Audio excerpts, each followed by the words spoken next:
بەناوی خوا گەورە میهرەبان وەک ئەنجومەنی سۆرانی کۆمەڵی ئیسلامی کوردستان هەستاین بە کردنەوەی خولێکی تۆپی پێ بۆ تیپ بۆ نەوجەوانان دیارە هەفتەی یەک گەمەیان دوو گەمە ئەڕۆی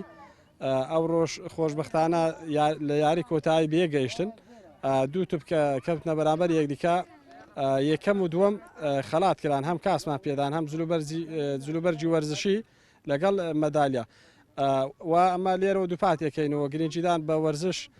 ڕۆڵێکی زۆر تایبەتی هەیە لە دڵخۆشکردنی نەوجەوانان و گەنجان بەگشتی بۆیە لە هەموو لاک پێویستە ئیهتیمام و گرنگی پێ بدەن و بەردەوام ئەو جۆرە خولانە بکرێنەوە.